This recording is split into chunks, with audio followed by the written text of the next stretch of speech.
So we are here with Ian Harvey, aka Harv from Collective Intelligence. If everyone remembers when we were away on the weekend and we all had to do an interview, BBC 2040, and if you recall, I said to Harv at the end, are you sure you don't want to do an interview? And he didn't want to grace the stage at that point. He wanted to sit back and be the shy man in the room that he is. Definitely didn't want to voice his opinion of what life would be like in 2040. But when we caught up last week, he said there's one thing that I'm deeply regretting, and that is that I didn't grace the stage for our 10-minute interview. So we've just done a very quick 10 minutes preparation, and we are going to unpack on BBC today the world of Ian Harvey and his mind of what's happening in 2040, and really focused on what are the stories that we are telling ourselves, with a main focus on improving the health of hundreds of millions of people to really create a different story for the future. So, Harv, what is the story of 2040 that we are retelling the story over the last 20 years? Kia ora, good morning, Cath. Thank you for this opportunity. And yes, I'm delighted to have this opportunity now. Okay, so I'm really interested in the stories that we tell ourselves, and we can tell ourselves whatever stories we want, because stories are made up. And I'm really interested in 2040, and the year of honouring the Treaty of Waitangi, 200 years of what are the stories that we can create.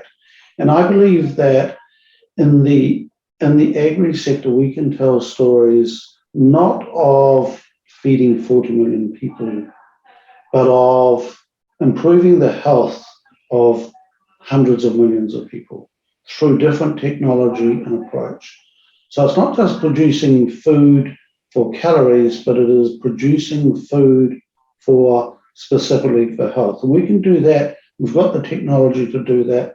And, if we look back to 2022, the glimmer of that was happening then.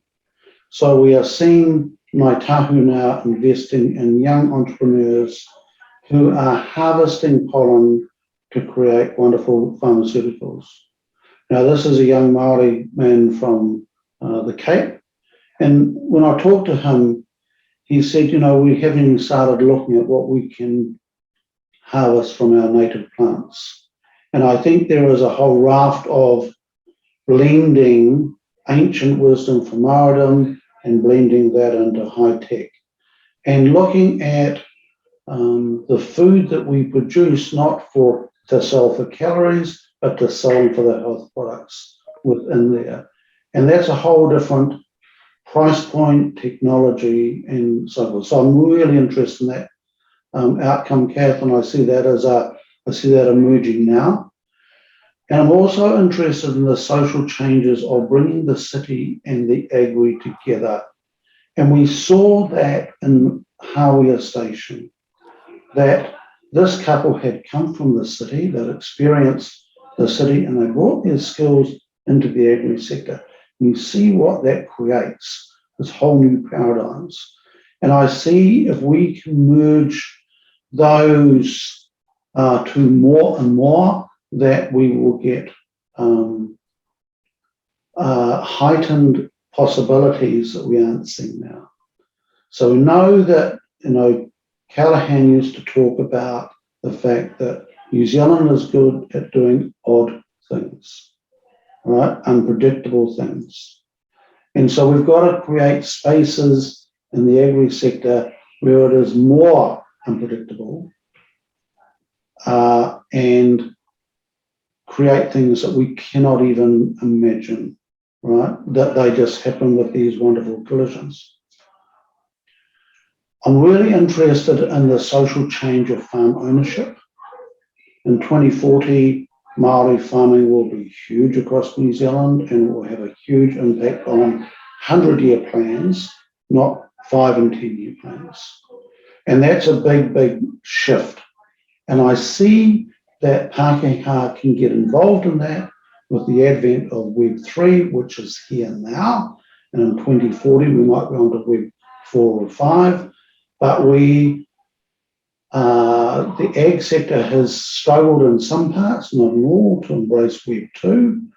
And Web 3 looks like new communities. At the moment, they're called DAOs, and it is around decentralized, autonomous organizations operating now. I see these as a new model for farm ownership.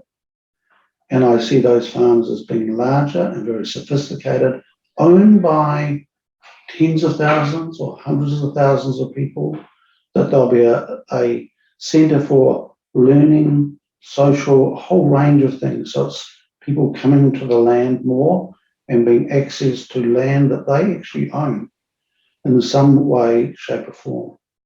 And those being tied to different learning centres, not just Agri, Lincoln and Massey, but universities around the world that are looking at more about how does nature work? We are nature. How do we be nature and understand that? And I think the big learning, and we're seeing it now, that the mycelium and fungi networks, most of that research has been done in the last 20 years. It's an emerging, the largest living organisms in the world are mycelium.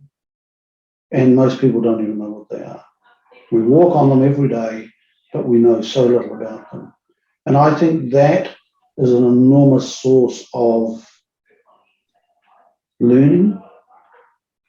Māori understand a lot of it. And I see in 2040 that we will be, we will be bicultural, bilingual then. If you think of the school system coming through, it will be vastly different. We won't be talking about regenerative, it will just be the thing that we do. But I see that the advent of genetically giving grasses a chance to engage with mycelium again. There are literally strains of wheat out there now that only know how to absorb chemicals. They have no idea how to engage with fungi. So without the chemicals, they don't survive. Before we go too far away from the subject that you were talking about before, DAOs and Web 3.0, back in 2022, what were some of the actions that organizations were taking on that trajectory of the evolution of Web 3.0? You know, now we're in kind of Web 4.0 and 5.0. We're far away from Web 3.0, but what were some of those actions that organizations were taking to be a part of that new paradigm? So Web 3 in 2022 was 5 years underway. Was started with Bitcoin, started with the banking system. That's where Bitcoin came from. 5 years on, it has developed into a vast array of different organizations. So Web 3 is about new technology and new business models. And it is pushing against the old corporate structure and pushing back on creating more equity. So in 2022, there were 900 billionaires in the United States alone. And Web 3 is pushing back against that and going, we need to distribute wealth far better than we are now. So the old corporate models just were not cutting it. And Web 3 is a whole new social movement using technology to create different outcomes. A lot more democracy in the process, and the rise of tokens, the rise of different currencies, the demise of banks will disappear, and there'll be a lot more from that. And so I'm switching my metaphors here, but Web 3 gives more accessibility to talent. And so what's using it right now are musicians and art industry are using Web 3 flat out at the moment, and that will move into mainstream. And I see It will be the biggest social change the world has seen since World War II. And so how has that really played out in the agricultural sphere? In the agricultural sphere in 2022, the family farm was still the basis of that. Farmers would move from one generation to another. Land has become so expensive in 2022, it's very hard, always has been, for that to happen. It's also been very hard for young talent to get on the land and to do their own thing. DAO is going to allow, so decentralized autonomous organizations will allow, especially for women, to work together to own land, to create their own destinies in a big social structure. Okay, huge disruptor. The final thing that I want to touch on is the social mindset change, which you have threaded throughout this conversation in BBC 2040. But one thing that you mentioned was about how, back in 2022, the isolation that farmers were feeling, and how that has transformed, that these organizations, that the industry and this vertical have really created this deep sense of belonging, this interconnectedness. How has that changed in the last 20 years, from isolation to this great belonging and being part of a thriving community, not only just in New Zealand, but a thriving community across the world? And in 2022, we had the rural sector, and we had the cities, and we had this demarcation between the two. When you take those barriers away, and there's barriers everywhere, Cath, and we realise that we are all in the same waka, and that we're part of Aotearoa, and that we are here for this wonderful blend, and the cities feel more connected to the land, and the farmers feel far more connected to the cities, and there's a lovely flow of technology and energy coming between the two.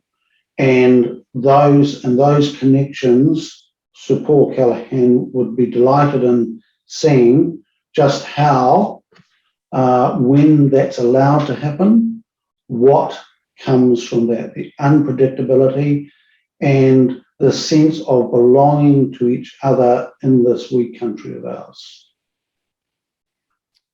Well, thank you, Harv, for sharing your wisdom on this episode of BBC 2040. It's a pleasure.